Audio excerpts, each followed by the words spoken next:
বললেন তিনি। তারপর গটগট পায়ে হেঁটে বাইরে চলে গেলেন। রুনিয়া আর দ্বিতীয় কোনো কথা বললেন না। অকারণে ছেলেকে দোষারোপ করাই মনটা ওনার বিষিয়ে গেছে একেবারে। রুমাইশাকে তো তিনি নিজের সন্তানের চেয়ে কোনো অংশে কম দেখেন না।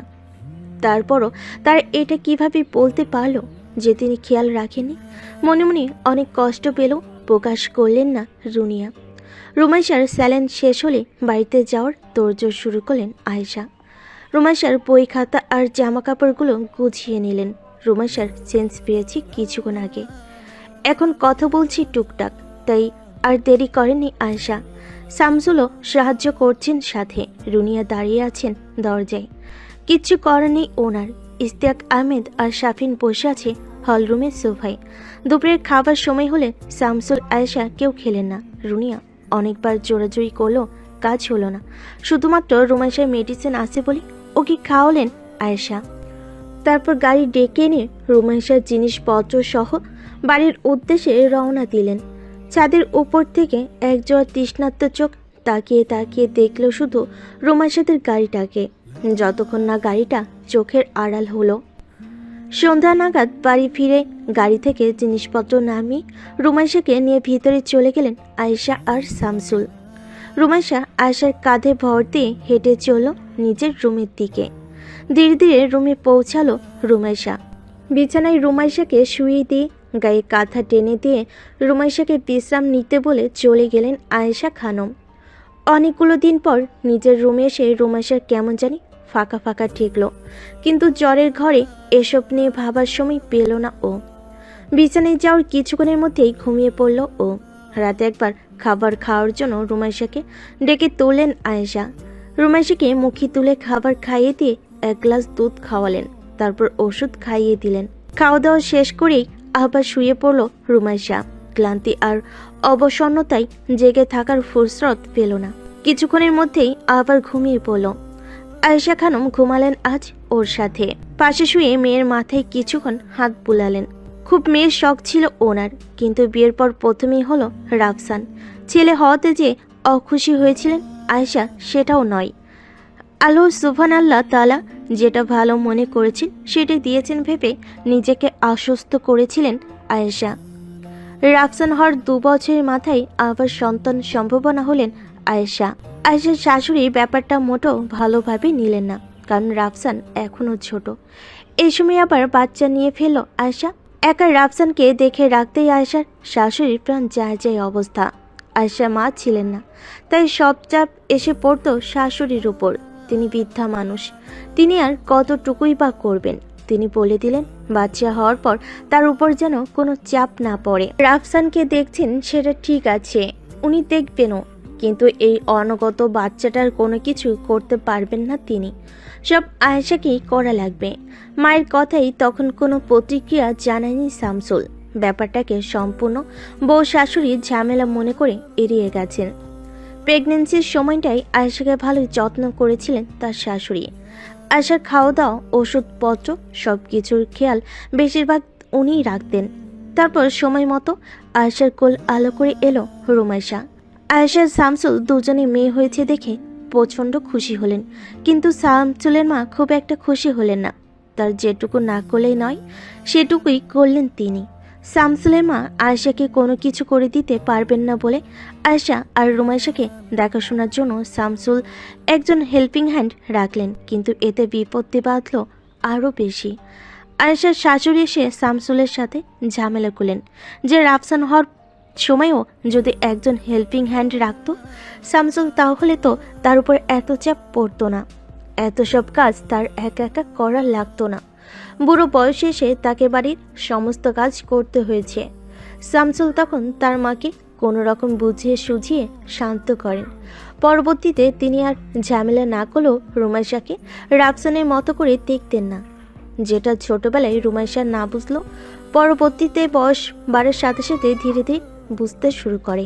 কিন্তু দাদির ভালোবাসা সেইভাবে না পেলেও মা বাবার ভালোবাসা পেয়েছে রুমাইশা অনেক অনেক বেশি। আয়েশা তো কখনো তার আদরের রুমাইশার গায়ে একটা ফুলের টোকাও দেননি, কখনো বকা দেওয়ার প্রয়োজন পড়েনি রুমাইশাকে। রাফসান একটু দুষ্টু হলো, রুমাইশা অনেক শান্ত ছিল, কথা বলতো প্রচুর, কিন্তু দুষ্টামি করতো না একটুও। আয়েশা যা বলতেন তাই শুনতো। রুমাইশার এই ঠান্ডা স্বভাব আর আনুগত্যের জন্য সাফন প্রচুর ভালোবাসতো রুমাইশাকে, কারণ সাফনের কথা একদম অক্ষরে অক্ষরে পালন করত রুমাইশা। রাফসানের থেকে সাফনের প্রতি যেন বেশি টান ছিল রুমাইশার। পালে তো জান দিয়ে দিত। যখনই কেউ কারোর বাড়ি বেড়াতে যেত তখনই তিনজন মিলে একসাথেই ঘুরতো। রুমাইশা হাঁটতে চাইতো না, তাই সাফনের বেশিরভাগ সময় কোলে নিতে হতো রুমাইশাকে। এতগুলো মানুষের ভালোবাসাতেই টইটুম্বুর হয়ে থাকতো রুমাইশার মন। অন্য কারোর অবহেলা ওর গায়ে লাগতোই না। বিছানায় শুয়ে শুয়ে নিজের মেয়ের ছোটবেলার ঘটনাগুলো মনে করে দীর্ঘশ্বাস ছাড়লেন আয়েশা। তারপর রুমাইশার কপালে ছোট্ট করে একটা চুমু খেয়ে নিজেও ঘুমিয়ে গেলেন। পরদিন সকালে আয়েশা ফোন দিলেন রুনিয়ার কাছে। কাল অতগুলো কথা বলার কারণে ফেরার সময় সমস্ত রাস্তা অনুশোচনা হয়েছে আয়েশার। নিজের বোনের মতো ননদার সন্তান তুল্য সাফনকে এইভাবে অতগুলো কথা বলা ওনার মোটেও ঠিক হয়নি।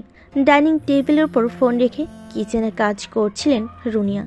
ফোনে রিং হতে গ্যাসের আঁচটা কমিয়ে দিয়ে বাইরে এসে ফোন তুলেন। আয়েশা ভাবি নামটা উঠে আছে ফোনের স্ক্রিনে। ফোনটা হাতে নিয়ে আবার কিচেনে গেলেন। কিচেনে যেতে যেতেই ফোন রিসিভ করে কানে ধরলেন। ওপাশ থেকে সাথে সাথেই আয়েশা সালাম দিয়ে রুনিয়াকে উত্তর করার সময় না দিয়ে অনুশোচনার সুরে বলে উঠলেন, আপা, আমাকে ক্ষমা করে দেবেন। কালকে ওইভাবে বলা আমার একদমই ঠিক হয়নি। আমি বলতে চাইনি ওভাবে, কষ্টেই বলে ফেলেছি। আপনি কিছু মনে নিয়েন না আপা, আমার ভুল হয়ে গেছে। আপনি আমার নিজের বোনের মতো, আপন বোন ভেবে ক্ষমা করে দেবেন আপা আমাকে। কি যে বলো না তুমি আয়েশা, ওসব মনে রাখলে চলে বলো? তুমি কষ্ট পেয়েছো তাই ওরকম বলেছো। আমি তো জানি তুমি কেমন। আমি মোটেও কিছু মনে করিনি। তোমার জায়গায় আমি থাকলেও আমিও এমনটাই করতাম। এমন ভাবে আমার কাছে ক্ষমা চেয়ে আমাকে লজ্জা দিও না। তুমি না বললে আমি তোমার নিজের বোনের মতো? নিজের বোনের কাছে কেউ ক্ষমা চায়? এসব নিয়ে আর চিন্তা করো না। এখন বলো আমার রুমি কেমন আছে? মনে মনে সাফওয়ানের উপর ভীষণ খুশি হলেন রুনিয়া। কাল যদি সাফওয়ান তাকে না থামাতো তাহলে হয়তো উনি রাগের মাথায় আরও কিছু কথা শুনিয়ে দিতেন আয়েশাকে। রুনিয়ার কথাতে আয়েশা খুশি হলেন অনেক। তার কণ্ঠস্বর শুনে বোঝা গেল তার খুশির পরিমাণ। উচ্ছ্বাসিত হয়ে বললেন, এখন অনেকটাই ভালো আপা। রাতে জ্বর অনেকখানি ছেড়ে দিয়েছে, গায়ে এখনো তাপ আছে, তবে কমে যাবে আল্লাহর রহমতে। আয়েশা ঘুম থেকে উঠে অল্প কিছু খেয়ে পড়তে বসেছে। কালকে এক্সাম ওর। প্রিপারেশন মোটামুটি ভালোই নিয়েছিল, আর অল্প কিছু বাকি আছে। আজকের ভেতরেই হয়ে যাবে। গায়ে জ্বর আছে এখনো, মুখে রুচি নেই। সব কিছু কেমন জানি তিতা তিতা লাগছে। শরীর দুর্বল হয়ে গেছে অনেকখানি। আয়েশা খানম তো মিনিটে মিনিটে এটা সেটা এনে খাওয়াচ্ছেন রুমাইশাকে, কিন্তু রুমাইশা খেতে পারছে না। দুর্বলতা এখনো কাটাতে পারলে এদেশ থেকে যাবে অনেক দিন। কাল পরশু রাফসান আসবে বাসায় রাজশাহী থেকে। ভাই আসবে শোনার পর থেকে খুব খুশি রুমাইশা। বাড়িতে একা একা ওর ভালো লাগে না। যে কয়টা দিন রুনিয়ার বাসায় ছিল সেই কয়টা দিন খুব ভালো কেটেছে ওর, যদিও শেষের দিনটা ছাড়া। শাফিন, ফুপ্পি, ফুপা এদের সবার সাথেই হেসে খেলে দিন চলে গেছে ওর। কিন্তু বাড়িতে কথা বলার জন্য কাউকে পাওয়া যায় না। মায়ের সাথে আর কতক্ষণই বা গল্প করা যায়। আর শামসুল অধিকাংশ সময় বাইরেই কাটান, তাই আর কথা বাদ। সারাদিনে রুমাইশা পড়াশোনা আর বিশ্রামে কাটিয়ে দিল। দুপুরে খেয়ে খানিকক্ষণ ঘুমিয়ে আবার পড়তে বসলো। সন্ধ্যার আগে বাকি পড়া শেষ করে ফেলো। পড়া শেষ করে কিছুক্ষণ বাইরে উঠানে হেঁটে বেড়ালো। একতলা বাড়ির উঠানে চারপাশ দিয়ে নারিকেল আর সুপারি গাছ লাগানো। রুমাইশার দাদু এগুলো লাগিয়ে রেখে গিয়েছিলেন। সাথে কিছু আম গাছও আছে। গাছগুলোর গা ঘেঁষে ইটের উঁচু প্রাচীর দেওয়া। উঠানের একপাশে সবজি বাগান করেছেন আয়েশা খানম। সেখানে বেগুন, সিম, লাউ সহ বিভিন্ন ধরনের শাক সবজির গাছ লাগানো। সেখানে গিয়ে কিছুক্ষণ সবজিগুলো হাত দিয়ে ধরে ধরে দেখল রুমাইশা। ঘুরে ঘুরে সমস্ত গাছ দেখে কিচেনে আয়েশা খানমের কাছে গেল। আয়েশা খানম সন্ধ্যার পর খাওয়ার জন্য কিছু খাবার তৈরি করছিলেন। রুমাইশা কিছুটা খেয়ে টেস্ট করে দেখলো। তিতা তিতা ভাবটা অনেকখানি কমে গেছে এখন, আর খাবারটাও বেশ মজা লাগছে। লোভ সামলাতে না পেরে সেখানে দাঁড়িয়ে খাওয়া শুরু করে দিল। সন্ধ্যার পর হওয়া পর্যন্ত আর দেরি করলো না। খাবার তৈরি শেষ হলে রুমাইশা আয়েশা আর শামসুলের জন্য কিছু খাবার রেখে বাকিটা নিজের রুমে নিয়ে গেল। মাগরিবের নামাজ শেষে জায়নামাজটা ভাঁজ করে আলনায় রেখে বিছানায় উঠে বসলো রুমাইশা। তারপর বাম হাতে ফোন নিয়ে কোলের উপর প্লেট রেখে ফোন চাপতে চাপতে খেতে লাগলো। খেতে খেতে শাপিনের কথা মনে পড়ল ওর। ওই বাড়ি থাকলে এতক্ষণে নাস্তা নিয়ে ওদের কতবার ঝগড়া হতো, আর তার কোনো হিসেব নেই। মনে মনে হাসলো রুমাইশা। শাপিনকে খুব মনে পড়ছে এই মুহূর্তে ওর। শাপিনের সাথে করা সমস্ত খুনসুটিগুলো চোখের সামনে ভেসে উঠছে, কিন্তু হুট করেই ওর মস্তিষ্ক শাপিনের দিক থেকে ঘুরে সাফওয়ানের দিকে চলে গেল। গত রাতের কথা তো ওর মনেই নেই। এত সব ঝামেলা আর অসুস্থতার কারণে গতকালের কথা তো ওর মাথা থেকে সম্পূর্ণ বের হয়ে গেছিল। গত রাতের সমস্ত কিছু এক নিমিষেই মনে পড়ে গেল ওর। সাফওয়ান ওর গলা টিপে ধরেছিল। মনে পড়তে নিজের গলাটা হাত দিয়ে স্পর্শ করলো ও। শাপিনকে কোনো কিছু বলতে একেবারেই মানা করেছিল সাফওয়ান, কিন্তু তারপর এত টর্চার করার পর আবার সাফওয়ান কোলে নিয়েছিল ওকে। মেরে ধরে আবার ভালোবাসা দেখাতে এসেছিল। গরু মেরে জুতা দেন। পরক্ষণেই ওর মনে পড়ল ও সাফওয়ানের কাঁধে মাথা রেখে জড়িয়ে ধরেছিল সাফওয়ানকে। জড়িয়ে ধরেছিল। ইস, কি লজ্জার ব্যাপার। আচ্ছা, সমস্যা না, তার বড় ভাই হয়তো। তাহলে গাড়ির ভেতর যে ওর কত কাছে এসেছিল, তারপর ওকে আবার নিজের কোলে বসিয়েছিল। মাস্ক খুলেছিল সাফওয়ান, কিন্তু ও তো দেখেইনি, তাকায়ওনি মোটেও।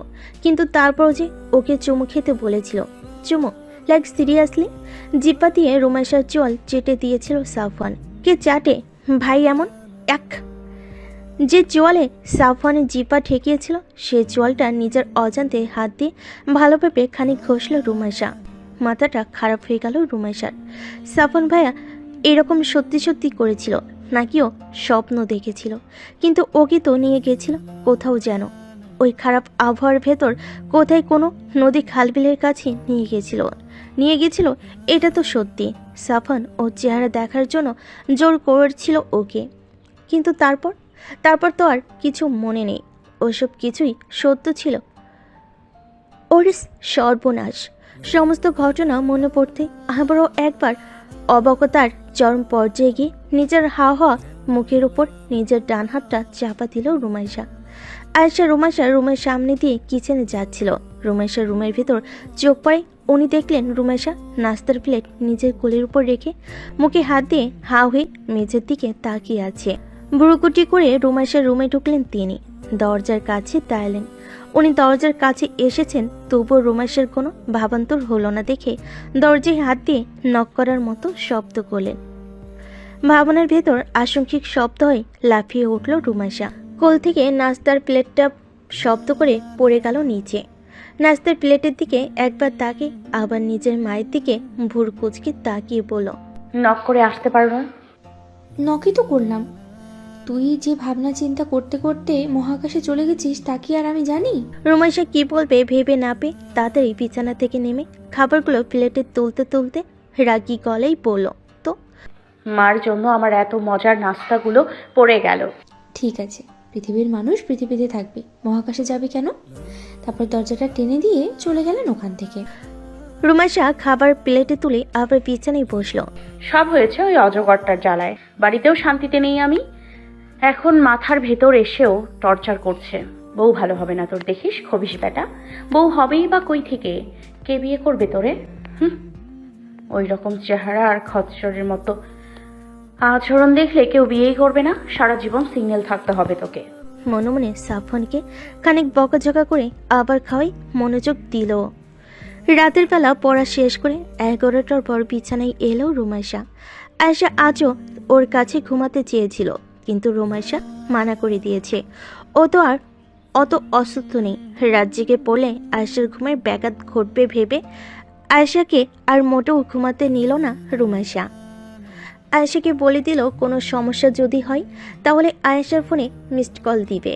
আয়েশা তাই আর জোরাজোরি না করে ঘুমাতে চলে গিয়েছিল। এতক্ষণে ঘুমিয়েও পড়েছেন হয়তো। দরজা লক করলো না রুমাইশা। দরজা ভিজিয়ে দিয়ে অল্প একটু খোলা রাখলো। সুইচ টিপে আলো নিভিয়ে দিল, কিন্তু নীল রঙের ডিম লাইটটা জ্বালিয়ে রাখলো। ঘর পুরোপুরি অন্ধকার হলে আবারও ওর ভয় লাগে। আবছা আলো না থাকলে ঘুমাতে পারে না ও।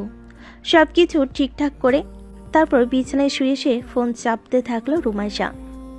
কিছুক্ষণ পর দরজার কাছে সামান্য শব্দ হলো। রুমাইশা ফোন চালানো রেখে একবার ভুরকুটি করে তাকালো দরজার দিকে। দরজার ওপাশে পুরোপুরি অন্ধকার। না, দরজা তো যেমন ছিল তেমনই আছে। মনের ভুল ভেবে আবারও ফোনের দিকে মনোযোগ দিল রুমাইশা। কিছুক্ষণ পর দরজাটা ধীরে ধীরে খুলে যেতে লাগলো। শব্দ পেয়ে রুমাইশা লাফিয়ে উঠে বসলো বিছানায়। দরজাটা নিজে থেকে খুলে যাচ্ছে। চোখ বড় বড় হয়ে গেল রুমাইশার। কাপা কাপা গলায় বলল, ও মাগো, লা ইলাহা ইল্লা আনতা সুবহানাকা ইন্নী কুনতু মিনাজ জালিমিন। আল্লাহ বাঁচাও আমারে। দরজাটা খুলতে খুলতে পুরোপুরি খুলে গেল। তড়িৎ গতিতে রুমের ভেতর আপাতমস্তক কালো পোশাক পরিহিত এক লম্বা চড়া ব্যক্তি ঢুকেই দরজাটা বন্ধ করে দিল। হক চুকিয়ে গেল রুমাইশা। ভয়ে হাতে ভর দিয়ে বিছানার এক কোণে সরে গিয়ে আয়েশাকে কল দেওয়ার জন্য ফোনের সুইচ টিপল ও। এ কি, ফোনে নেটওয়ার্ক নেই কেন? কি হলো নেটওয়ার্কের? একটু আগেও তো ছিল। বিস্ফোরিত নয়নে আগন্তুকের দিকে একবার তাকিয়ে আবারও ফোনের দিকে তাকালো রুমাইশা। জোরে জোরে নিঃশ্বাস পড়তে লাগলো ওর। ভয়ে বুকের ভিতর দিম দিম করছে। আগন্তুক ধীর পায়ে হেঁটে বিছানার নিকটবর্তী হলো। ফোনের আশা ছেড়ে দিয়ে চিল্লানি দেওয়ার প্রস্তুতি নিতে আগন্তুক গম্ভীর গলায় বলে উঠল,